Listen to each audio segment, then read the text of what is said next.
In this video, we're going to take a look at another empirical molecular formula question. So this one may appear similar to the earlier example, but in this question, we've got 81.7% carbon, 18.3% hydrogen. And of course, step one, we're going to assume 100 grams so that we can turn those percentages into masses. And once we have the mass, we are going to find the moles. So let's do that in step two. Moles of carbon equal our 87.1 grams of carbon times, now we know if we've got 1 mole, we've got x grams, where x is our molar mass. So we'll put the grams of carbon on the bottom and the 1 mole on the top so that we can cancel out the grams of carbon. And we get 6.8 moles.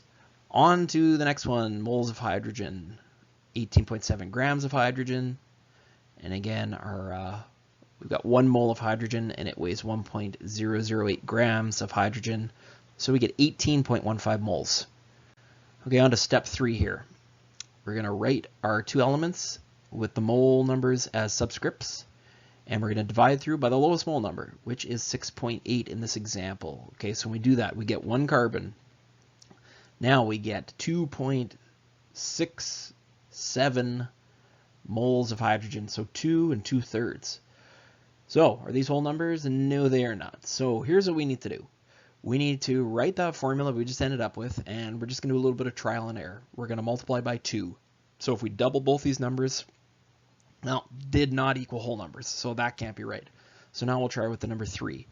So this time we should get 3 carbons and 8 hydrogens. So we've done it. We now have our empirical formula. It's the lowest whole number ratio of 3 to 8.